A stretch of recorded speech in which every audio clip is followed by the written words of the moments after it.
Good afternoon, everyone. We are in Daveyton.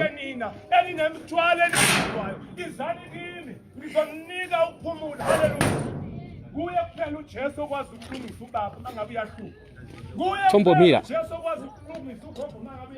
yakona kuribvisa kazvedu. Amen. Tombomira kubvisa coffin.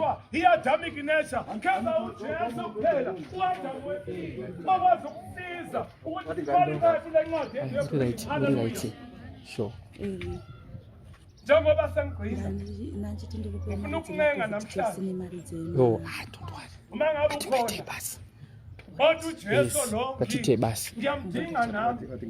Top the coffin tunachovha cho yapha ndithi. Yeah, I think you can take it out of the car.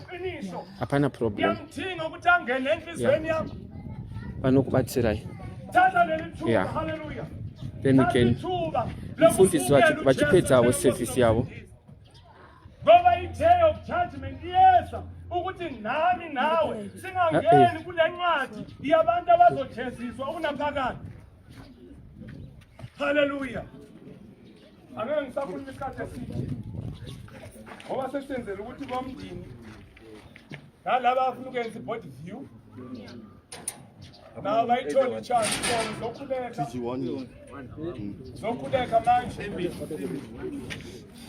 just wait for a second. To just take glass. On top.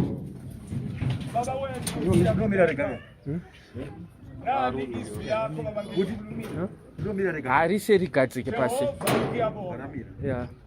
It's obviously just Sagai Jehova ukungophukutha ngoba uyasinika ithuba lokuthi siphenduke siyeke imisebenzi yomnyama kodwa size kuwe wena Jesu owasiyele esiphambanweni. Baba ngikhulekela wonke umuntu olisivile leli lizwi, thambisa inhliziyo Jehova. Ngiyakhuleka egameni Hello mfelo wethu Jesu Kristu waseNazaretha. Hallelujah. Amen.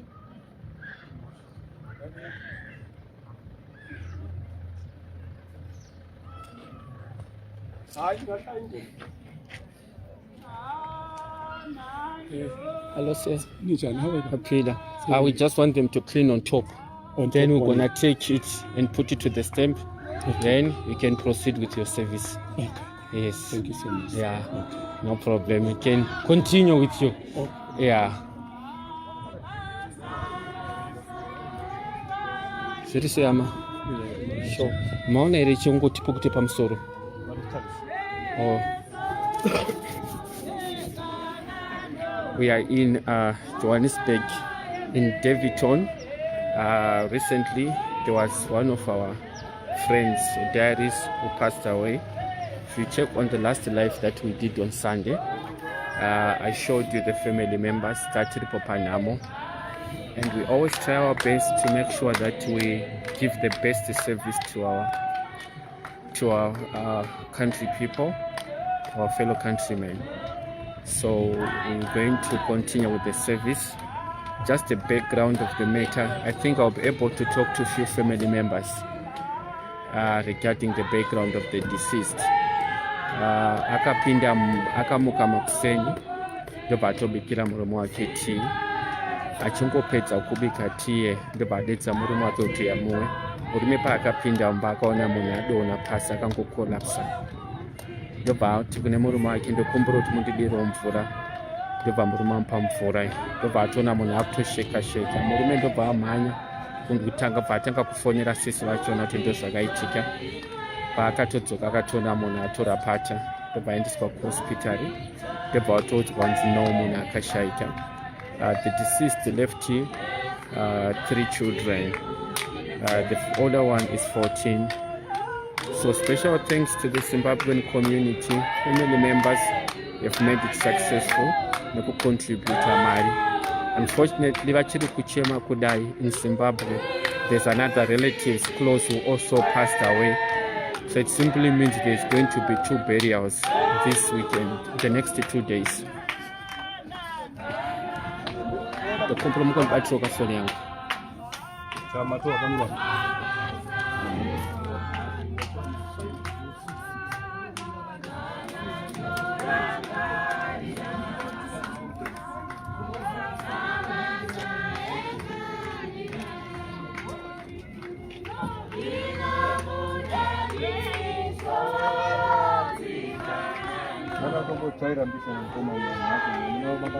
Yeah.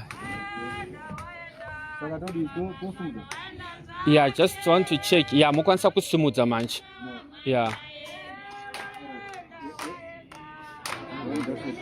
Bantu kana mchipinza coffee ni one person can just check, you can open.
And then the cattery.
kumashure uko. Kunoku. Yeah. All right. Anti muchazovhura mberi. Kunoku mukabve kumashure. Kunoku. Yeah. All right. Ndibatsire.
Martin,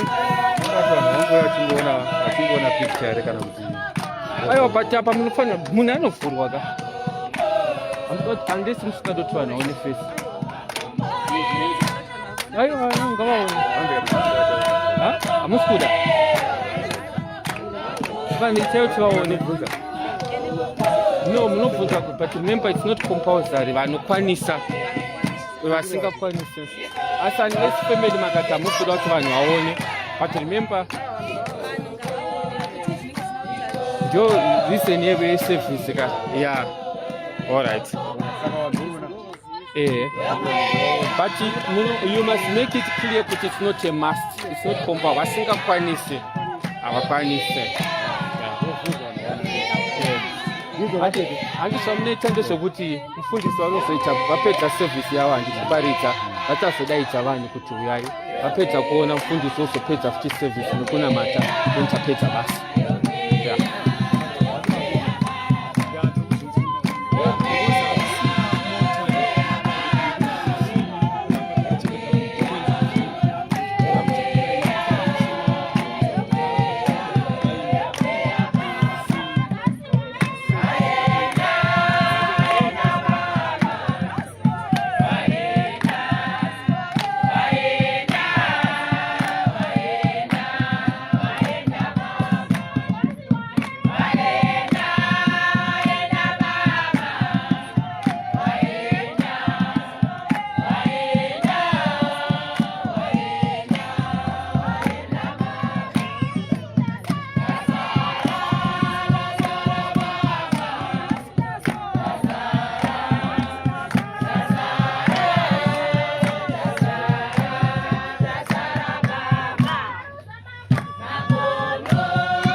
service wangoita wangopedza saka wangoti kamangofara no problem, I can open ngandivavhurire totobvisai ngaende nechepapa alright musoro uri kumberi munongoisa nechepasaidi apo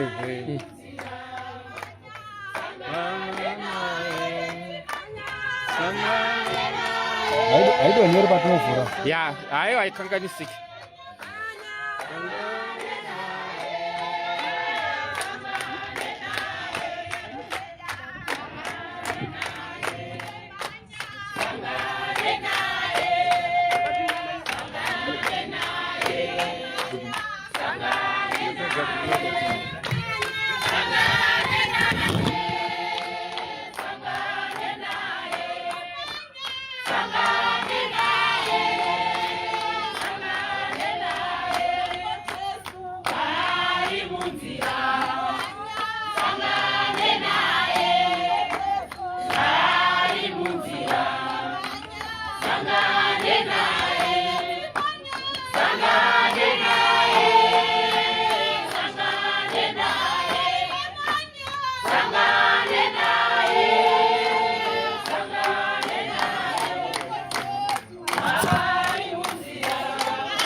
Tinotenda zvizhinji, siyabonga kakhulu.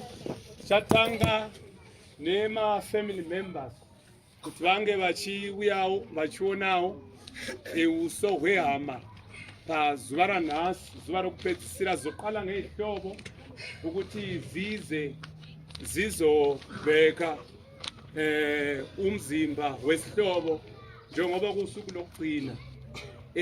But after that poitawo amane shamwari or my neighbors vanoda kuzoona vakasunungukawo kuzoona asi vasinawo chidakwadakwa chokuzoona hazvina problem, mungaregedza zvenyu kuuya. So sizolandela nomakhelwane abangani abafuna ukubona, yilaba abafuna ukubona kuphela. Mangabe awuzweli ukuzobona nakhona akunankinga. So tichaenderera mberi nekhambo kama mchimba amando nyoenderera mberi nekhambo ekako vanhu vachita havo body view. So this is going to be the time for the boat viewing. Kuyakuitika manje. Yeah, tiri ku Daveyton, it's in Johannesburg. Yeah. So it's the time for the boat viewing now. It's in Daveyton and we are repatriating this boat today.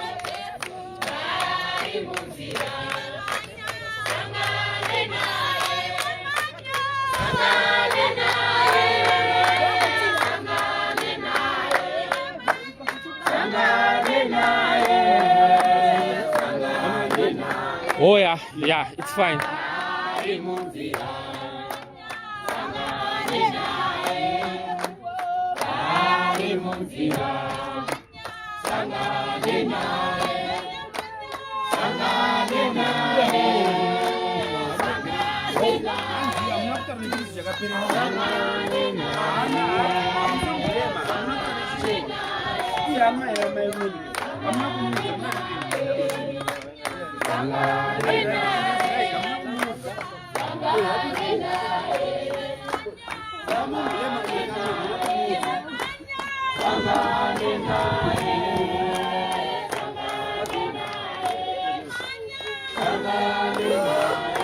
The daughter is just past to do the viewing. You see the daughter, the 14-year-old girl.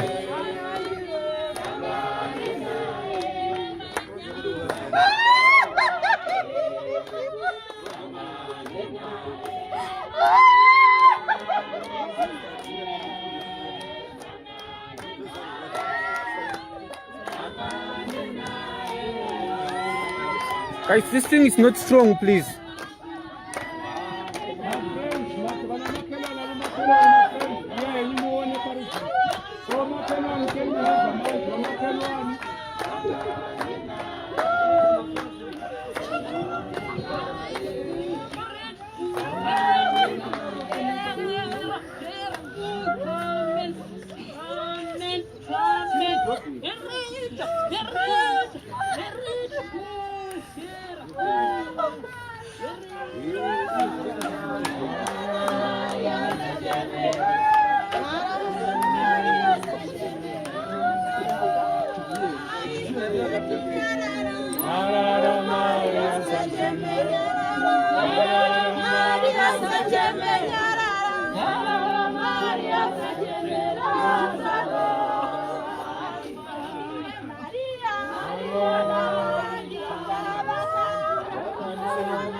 We are still in Johannesburg, Daveyton, funeral party. I want to thank my entire staff, drivers, management, mamoticians. We've managed to make sure that the body, Buddha as soon as possible. That's a large gathering in Zimbabweans. I think I've checked in my funerals, it's such nature.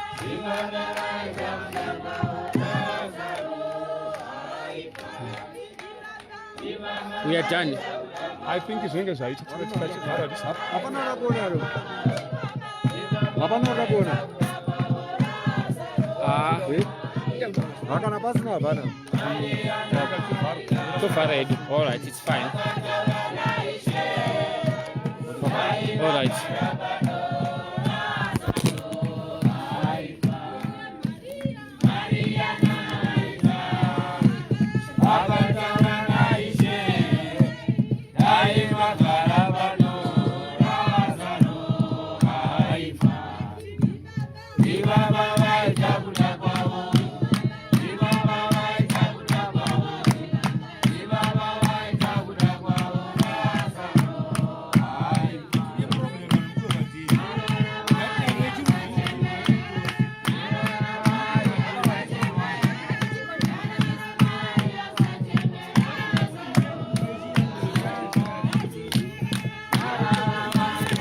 saka muchipedza apo makutoenda Ndakamira driver ari kuuya nemotikari. saka muchine nguva pari Tichiripo ari kupa kuJoburg ya. Yeah. Waizi iri kuenda. EAC driver ari kuuya. Yeah. Kofi wani trailer irimwe iri kuya. Aiwa totochinja kupala. Trailer. Yeah. Masucha apa chadrosa ivo. Yes. Yatango kulina. Muchafiksere bo mukiri. Hatipagadzirisa. Vamukochinja boza muchafiksere. Tinochinja tisarini. Tisarini. I don't even know chichaitika. Because ndabva naro rakadai riri right. I think ramuvha motikari. Vakasingapendi taya. Ndokumbira kuti mutibatsiro watongopa cleaner kana muchikwanisa. Nemajira acho. Munongokumbira kuti inzvimbo yenyu nei. Ndokumbira please ndokumbira. Hai ndokumbira. Saka tikatapedza toisa umuro. Akatingomira tozongoloda driver wangu ari kuuya nemotikari. Ari kuuya nekombi, ari kuuya nequantum. Saka to vanhu vombono. Vanhu ngavakontinye zvavo kuimba. Family zvinhu vagadzira mabhegi avo. Kana vanga vagadzira mabhegi avo hapana problem. Ngavatogara vangozvisa paside.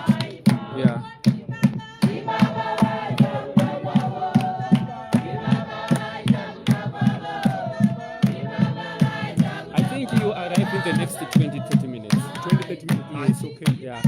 Tongomudzira chirevo mudhara. Chirevo inamwe. Chirevo achinzi chakwana. Handiti. Sure. Aiwa kana itokontinya.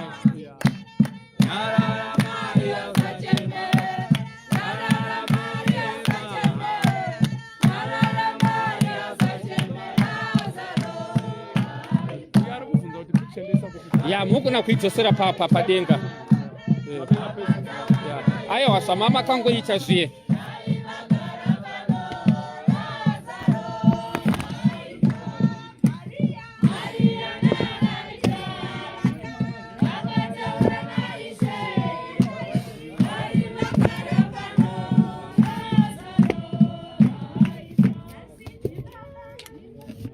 Hallelujah.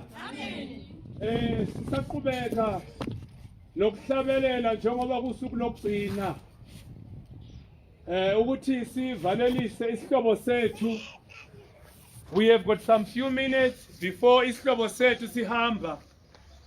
So sisaqhubeka ngezwi, sisaqhubeka nomhlabelelo njalo. Hallelujah. Ngiyabona phela ukuthi lokho enikwenzayo kuyinto enhle ngoba ngiyabona the last day usuku lokuvalelisa kusuku olubalekile kakhulu.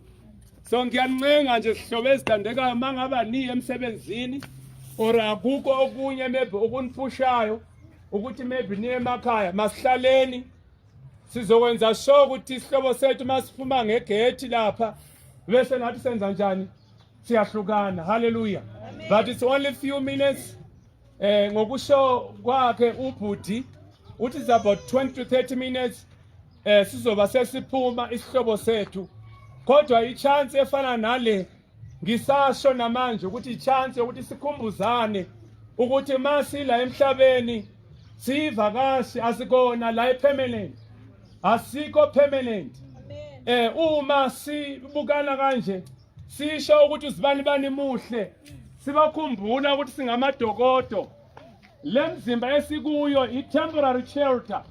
And uma sikhuluma ngomuntu straight, sikhuluma ngomphefumulo ongabonwa ngamuntu. Uma sikhuluma mhlambe ngokuthi uzibani ume kahle sisho idokodo. Ingakho umphefumulo masophumile emntwini siyasho ukuthi uhambe ngesikhathi esiso ngoba umuntu okungumuntu straight umphefumulo. Haleluya. So ngisancenga namanje zihlobo ezithandekayo ukuthi nathi masilungise.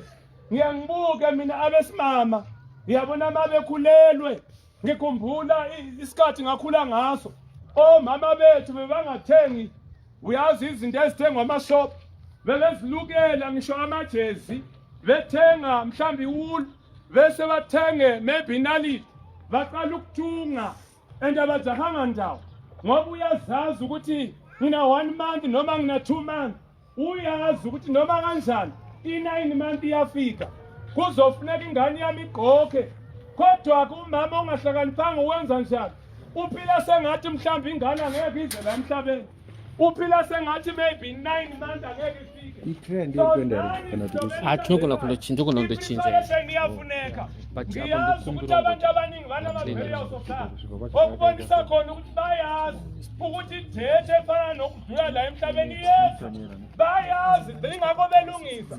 Ngisho nabanye babhala amawiki athi mangasebenzana ukuthi Natongoya usodunza kodwa checks. i-preparation iyalomzimba kepha ukhona Yeah, I can't see safe up. ngisasho namanje ukuthi uJesu inkosi nomsindisi